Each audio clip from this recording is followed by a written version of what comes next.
BBC বাংলার অধিবেশন প্রবাহতে আপনাদের স্বাগত। আজ আপনাদের সাথে লন্ডন স্টুডিও থেকে আছি মানসী বড়ুয়া, আর ঢাকায় আমার সাথে থাকছেন আকবর হোসেন।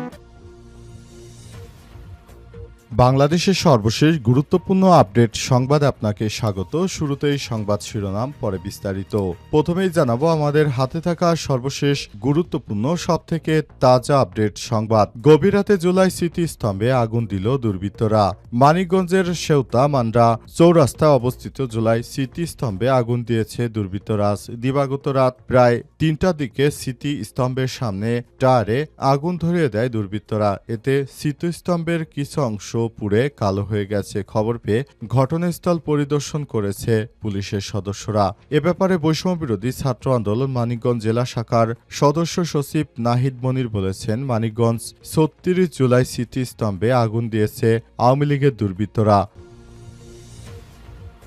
এরপর জানাবো দেশে সুষ্ঠু নির্বাচনের পরিবেশ তৈরি হয়েছে বললেন মির্জা ফখরুল। বিএনপির মহাসচিব মির্জা ফখরুল ইসলাম আলমগীর বলেছেন, অনেক চড়াই উতরাই পার হয়ে, অনেক আন্দোলন ও রক্তের মধ্য দিয়ে, অনেক আত্মত্যাগের মধ্য দিয়ে আমরা একটা সুযোগ পেয়েছি। এই গণ অভ্যুত্থানের পর নতুনভাবে বাংলাদেশকে গড়ে তুলতে চাই। এদিকে সারা দেশে সরকারি মাধ্যমিকের শিক্ষকরা কর্মবিরতিতে যাচ্ছেন, হচ্ছে না বার্ষিক পরীক্ষা।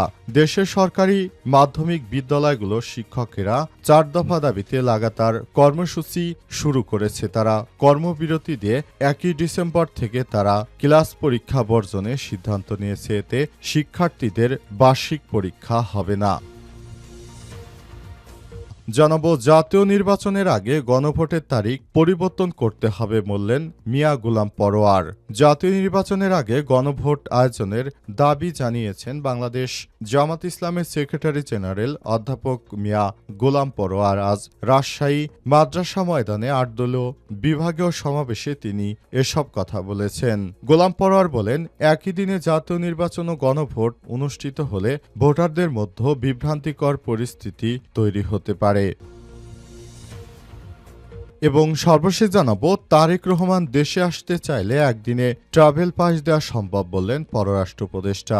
বিএনপির ভারপ্রাপ্ত চেয়ারম্যান তারেক রহমান যে কোনো সময় তিনি চাইলে দেশে আসতে পারবেন। এ ব্যাপারে সরকারের পক্ষ থেকে কোনো বাধা নেই। সরকার জানিয়েছে, বিএনপির ভারপ্রাপ্ত চেয়ারম্যান তারেক রহমান তিনি যখন খুশি তখনই দেশে আসতে পারেন। সে ব্যাপারে তিনি নিজেই সিদ্ধান্ত নেবেন। সরকার তাকে চাইলে মাত্র একদিনের মধ্যে ট্রাভেল পাস দিয়ে তাকে দেশে ফিরে আনতে পারে, কিন্তু তারেক রহমান একাই দেশে আসছেন না। এ ব্যাপারে সরকারের কোনো দায়বদ্ধতা নেই। তিনি কেন আসছেন না, কি কারণে আসছেন না, সে ব্যাপারটি তারেক রহমানই ভালো বলতে পারবে। প্রিয় দর্শক, এতক্ষণ শুনছিলেন সংবাদ শিরোনাম, এবারে বিস্তারিত। তবে তার আগে বন্ধুরা অনুরোধ থাকবে, এই সংবাদটিতে একটি লাইক দিন। এই চ্যানেলে আপনি নতুন হয়ে থাকলে আমাদের সংবাদটি দেখতে দেখতে চ্যানেলটি সাবস্ক্রাইব করে রাখুন। কমেন্ট করে বন্ধুরা আপনার মূল্যবান মতামত জানিয়ে দিন আপনি বিশ্বের কোন দেশ থেকে বা বাংলাদেশের কোন স্থান থেকে আমাদের সংবাদটি দেখছেন এবং শুনছেন। আর বন্ধুরা, গাজা যুদ্ধে আপনি যদি নিরীহ ফিলিস্তিনিদের ভালোবেসে থাকেন, কমেন্টে ইয়েস লিখে বিশ্ববাসীকে জানিয়ে দিন। এবারে বিস্তারিত। গভীর রাতে জুলাই স্মৃতিস্তম্ভে আগুন দিয়েছে দুর্বৃত্তরা। মানিকগঞ্জের সেউতা মন্ডা চৌরাস্তায় অবস্থিত জুলাই স্মৃতিস্তম্ভে আগুন দিয়েছে দুর্বৃত্তরা। আজ দিবাগত রাত প্রায় ৩টার দিকে স্মৃতিস্তম্ভের সামনে রাখা টায়ারে আগুন ধরিয়ে দেয় এই দুর্বৃত্তরা। এতে স্মৃতিস্তম্ভের কিছু অংশ পুড়ে কালো হয়ে গেছে। খবর পেয়ে ঘটনার স্থান পরিদর্শন করেছে পুলিশের সদস্যরা। পুলিশ সূত্র থেকে জানা গেছে, রাতের অন্ধকারে একটি প্রাইভেট কারে স্মৃতিস্তম্ভের সামনে এসে থামে। গাড়ি থেকে নামা ২ ব্যক্তি স্মৃতিস্তম্ভের সামনে থাকা ২টি টায়ারে পেট্রোল ঢেলে আগুন ধরিয়ে সেখান থেকে দ্রুত পালিয়ে যায়। পরে সিসিটিভি ফুটেজ বিশ্লেষণ করে ওই তথ্য নিশ্চিত হওয়া গেছে। ব্যাপারে বৈষম্য বিরোধী আন্দোলন মানিকগঞ্জ জেলা শাখার সাবেক সদস্য সচিব নাহিদ মনির বলেছেন, মানিকগঞ্জে ৩৬ জুলাই স্মৃতিস্তম্ভে আগুন দিয়েছে আওয়ামী লীগের দুর্বৃত্তরা। তারা জুলাইয়ের স্মৃতিকে ঘৃণা ভরে উপস্থাপনের চেষ্টা করছে। বৈষম্য বিরোধী ছাত্র আন্দোলনের পক্ষ থেকে আমরা এর তীব্র নিন্দা ও প্রতিবাদ জানাই। আইনশৃঙ্খলা বাহিনীর প্রতি আহ্বান জানাচ্ছি, অতি দ্রুত দুর্বৃত্তদের আইনের আওতায় আওতায় নিয়ে আসতে হবে। ব্যাপারে অতিরিক্ত পুলিশ সুপার সদর সার্কেল মোহাম্মদ আলাউদ্দিন জানান, গভীর রাতে দুর্বৃত্তরা জুলাই স্মৃতিস্তম্ভে আগুন দিয়েছে। সিসিটিভি ফুটেজ বিশ্লেষণ করে জড়িতদের শনাক্তের কাজ শুরু করেছে পুলিশের সদস্যরা। কে বা কারা এ ঘটনা ঘটিয়েছে, এর উদ্দেশ্যই বা কি তা খতিয়ে দেখা হচ্ছে এবং অতি দ্রুত তাদের গ্রেপ্তার করে আইনের আওতায় নিয়ে আসা হচ্ছে বলে পুলিশের পক্ষ থেকে জানানো হয়েছে।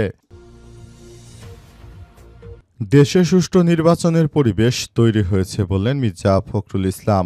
এবছর ফেব্রুয়ারির প্রথমার্ধে নির্বাচন দেওয়ার সিদ্ধান্ত নিয়েছে সরকার, আর এই সিদ্ধান্তকে সাধুবাদ জানিয়েছে বিএনপি। বিএনপির পক্ষ থেকে বলা হয়েছে, এবারের নির্বাচন হবে ইতিহাসে সবথেকে ভালো ও সুষ্ঠু মানের একটি নির্বাচন দেওয়ার জন্য অন্তর্বর্তীকালীন সরকারের প্রধান উপদেষ্টা যে সময়কে বেছে নিয়েছেন সেটি সবথেকে ভালো একটি সময়। আর এই সময় আমরা নির্বাচনের বিষয়টি নিয়ে খুবই ভাবছি। আমরা মনে করি এবারের নির্বাচনটা হবে ইতিহাসে সবথেকে ভালো নির্বাচন। আর অন্তর্বর্তীকালীন সরকারের প্রধান উপদেষ্টা তিনি যে সময় নির্বাচন দেবেন, এই সময়টা খুবই দ্রুত সামনে চলে আসছে। আমরা মনে করি নির্বাচনটা হয়ে গেলে সেটি জাতির মুক্তির জন্য আরও সহজ হয়ে যাবে। নির্বাচন হয়ে গেলে আমাদের দেশে আর কোনো সমস্যা থাকবে না।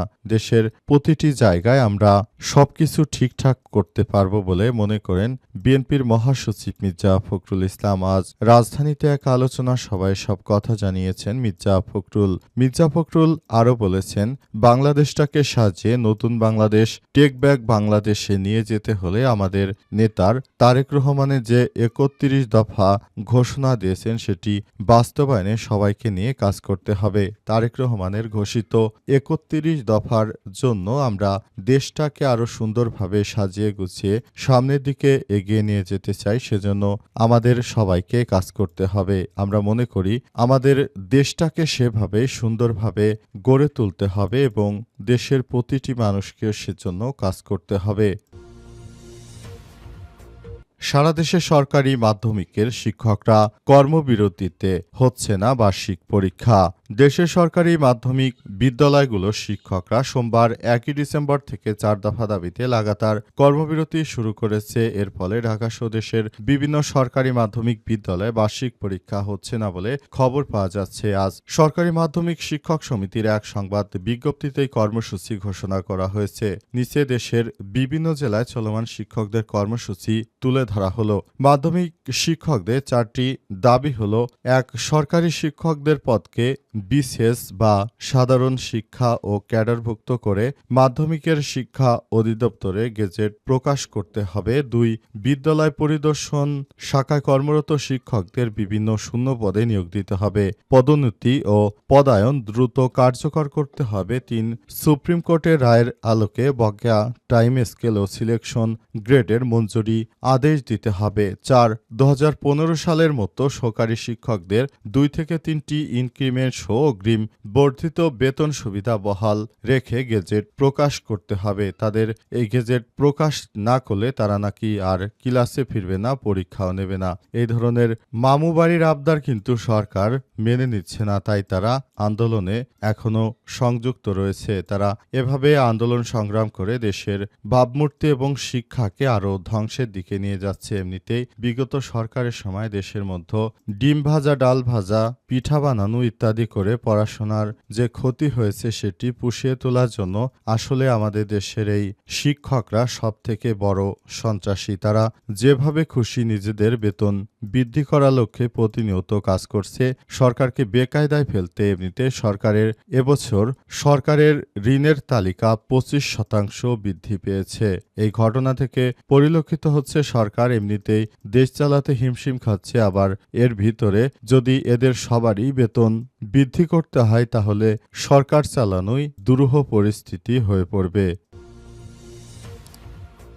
জাতীয় নির্বাচনের আগে গণভোটের তারিখ পরিবর্তন করতে হবে বললেন অধ্যাপক মিয়া গোলাম পরোয়ার।